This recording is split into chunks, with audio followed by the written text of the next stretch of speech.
C'est un rendez-vous à Marseille, là sous le quai. Voyage au pays des merveilles, ensoleillé. C'est un rendez-vous.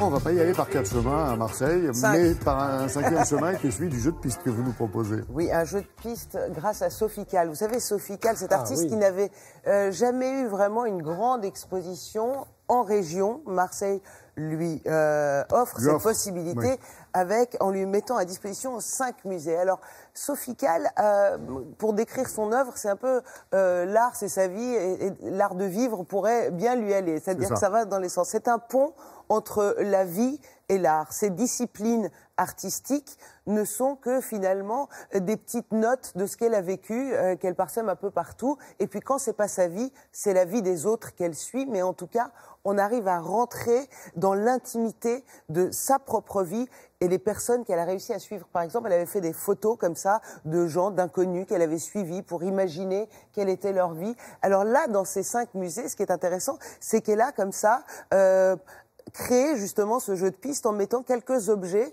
on dit, vous savez, en résonance. On aime beaucoup cette expression dans les musées, en dialogue, en résonance avec les propres collections du musée, et elle en fait une histoire double, une double lecture. Je vous propose de découvrir Sophie Calle à Marseille.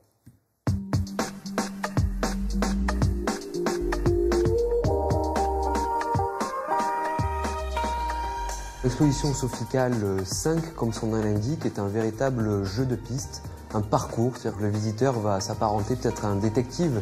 Alors, Sophie Calle a l'habitude de travailler vraiment en correspondance avec les lieux qu'elle va habiter par son œuvre.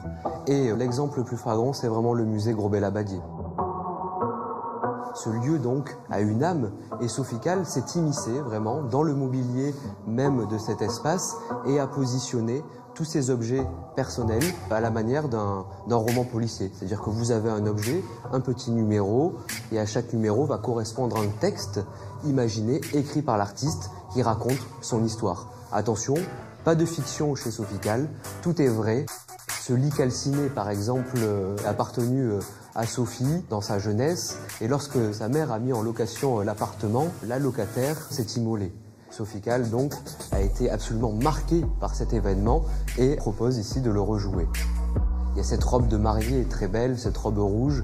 Sophie Calle qui s'imagine pouvant se marier à un individu qui part en Chine pendant 3 ans, et ce mariage sera vain, effacé, et restera finalement dans l'imaginaire de l'artiste comme une passade amoureuse.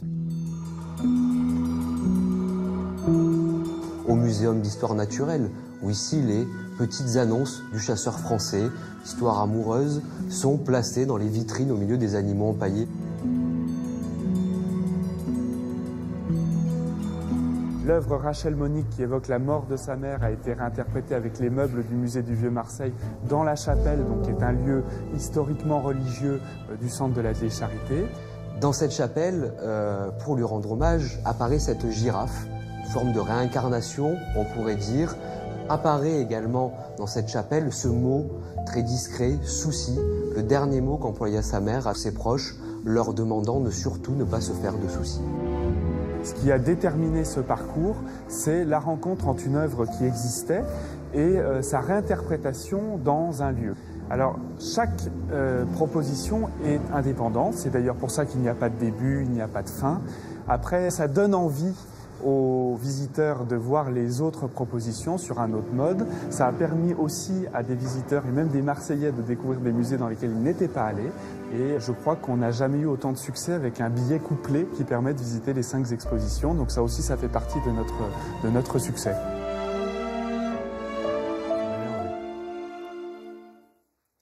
Elle arrive quand même, Sophie Calle, à mettre de la poésie, voilà, de la lenteur comme ça dans les vies ordinaires, et elle nous montre qu'elle arrive quand même à rendre une vie ordinaire extraordinaire, non seulement la sienne, mais aussi la vie des personnes qui ont parcouru comme ça sa vie. Vous avez jusqu'au 22 avril pour découvrir non seulement ces expositions, mais également les musées de Marseille. Voilà une belle occasion pour y aller. 5 musées jusqu'au 22 avril. Une autre vision de Marseille, effectivement. Merci beaucoup, Sarah.